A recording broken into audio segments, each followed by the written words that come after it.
Assalamualaikum warahmatullahi wabarakatuh. Kembali lagi bersama saya Andri Pertama. Bagaimana kabar teman-teman semua? Apakah dalam keadaan sehat? Mudah-mudahan selalu dalam keadaan sehat dan dilindungi oleh Allah Subhanahu wa taala. Nah, di video kali ini saya akan menjelaskan mengenai dasar-dasar pengujian tarik. Mana tahu teman-teman membutuhkan materi mengenai ini, simak terus video ini dari awal sampai akhir ya. Sebelum memulai membuat produk ataupun material, melalui serangkaian pengujian terlebih dahulu untuk mengetahui sifat dan karakteristik. Salah satunya adalah dengan melakukan uji tarik. Nah, uji tarik merupakan salah satu dari metode pengujian merusak, di mana nantinya spesimen benda uji akan ditarik sampai patah. Metode ini sudah diperkenalkan pada bangku perkuliahan jika teman-teman sudah lulus jurusan teknik mesin. Jika belum lulus, mungkin teman-teman akan mendapatkan materi seperti ini. Apa sih tujuan dari uji tarik ini? Uji tarik bertujuan untuk mengetahui informasi rancangan dasar, kekuatan material, atau spesimen bahan yang digunakan. Dalam sudut pandang industri, uji tarik menjadi referensi pendukung dalam pembuatan spesifikasi benda kerja. Tidak hanya mengetahui nilai kekuatan dan elastisitas, uji tarik juga bermanfaat untuk mengetahui sifat-sifat berikut ini.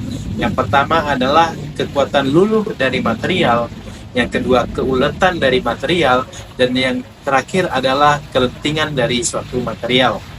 Uji tarik bekerja dengan cara mencengkram benda kerja dengan penampang. Kemudian, cengkraman penariknya hingga terpisah dengan kecepatan yang sudah ditentukan sampai benda kerja patah. Hasil dari uji tarik dapat menjadi informasi terkait kekuatan tarik, perpanjangan, dan juga nilai kekakuan. Tidak sedikit, uji tarik juga bisa melakukan kompresi. Pada uji tarik, benda uji diberi beban gaya sesumbu yang kemudian akan dilakukan pengamatan perubahan panjang spesimen benda. Pengamatan perpanjangan spesimen benda uji dapat terlihat dalam kurva tegangan-regangan.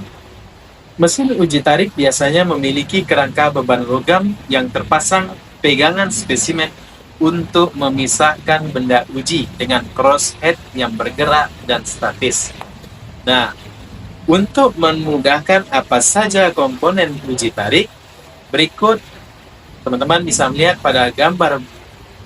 Bagian yang pertama adalah sel beban, yang kedua extensometer, yang ketiga grid specimen, yang keempat moving crosshead, yang kelima alat kendali, yang keenam load frame. Nah, jadi pertanyaan saya, kenapa teman-teman perlu melakukan uji tarik?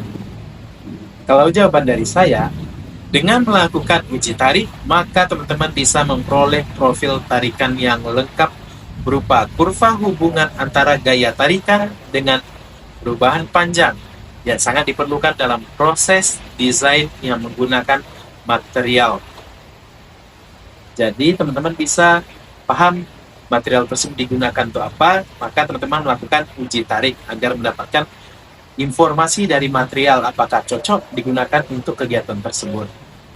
Adapun sifat bahan mekanik hasil dari pengujian tarik nantinya berupa stres ataupun tegangan.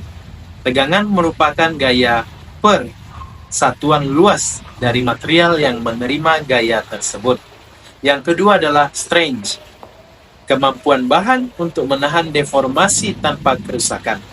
Semakin besar beban yang mampu diterima oleh material, maka material tersebut dapat dikatakan memiliki kekuatan yang tinggi. Yang selanjutnya adalah stiffness. Sifat ini didasarkan pada sejauh mana bahan mampu menahan perubahan bentuk. Ukuran kekakuan suatu bahan dapat dilihat dari nilai modulus elastisitasnya yang diperoleh dengan membagi tegangan satuan dengan perubahan bentuk satuan.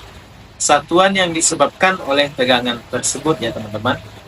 Selanjutnya adalah hardness, ukuran kemampuan material menahan deformasi plastis lokal akibat penetrasi pada permukaan. Sifat yang selanjutnya adalah toughness. Kemampuan bahan untuk menyerap energi hingga spesimen putus. Energi yang diserap digunakan untuk berdeformasi dan mengikuti arah pembebanan yang terjadi. Ketangguhan suatu material dapat dilihat dari luas daerah di bawah kurva tegangan regangan ya teman-teman. Semakin besar luas daerah di bawah kurva, maka material tersebut dikatakan semakin tangguh. Yang selanjutnya adalah resilience. Kemampuan suatu bahan untuk menyerap energi pada waktu berdeformasi secara elastis dan kembali ke bentuk semula apabila bebannya dihilangkan. Modulus of resilience dapat ditentukan dengan menghitung luas area yang terdapat di bawah daerah elastis. Yang selanjutnya adalah yield strength. Besarnya tegangan yang dibutuhkan untuk mendeformasi plastis.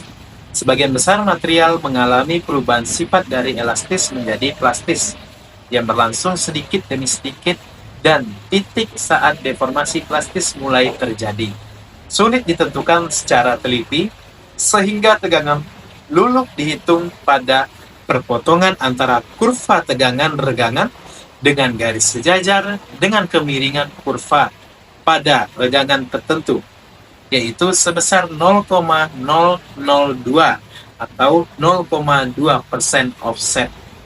Sifat mekanis selanjutnya adalah ultimate tensile strength.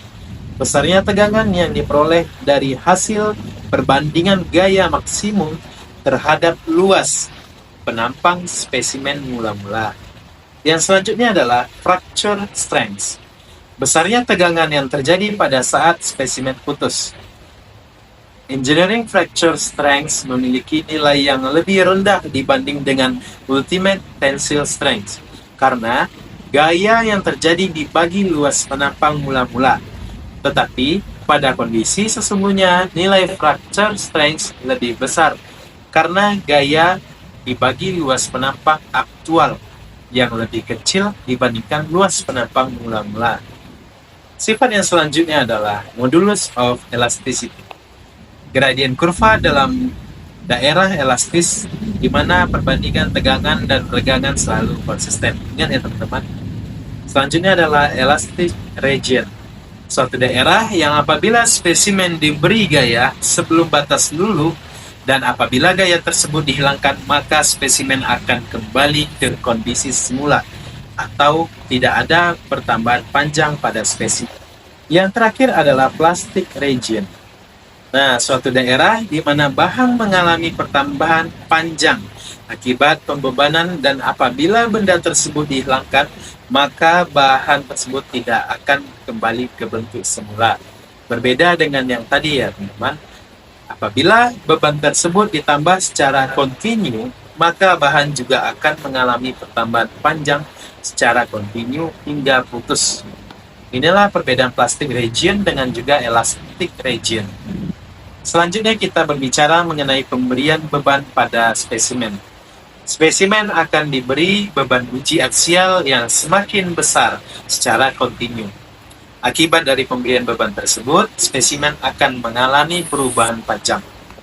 Perubahan beban dan perubahan panjang tercatat pada mesin uji tarik berupa grafik yang merupakan fungsi beban dan pertumbuhan panjang dan disebut sebagai grafik P strip delta L dan kemudian dijadikan grafik stress strain yang menggambarkan sifat bahan secara umum. Untuk lebih jelasnya, teman-teman bisa melihat pada gambar. Untuk titik A adalah titik proporsionalitas, yang titik B adalah titik elastis, titik C adalah titik yield, titik D adalah titik maksimum, dan titik E adalah titik patah.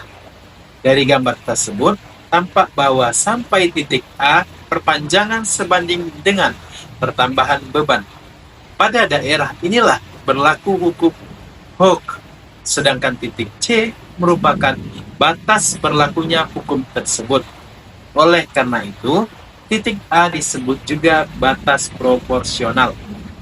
Sedikit di atas titik A terdapat titik B yang merupakan batas elastis, di mana bila beban dihilangkan maka belum terjadi pertambahan panjang yang permanen, dan spesimen kembali ke panjang semula.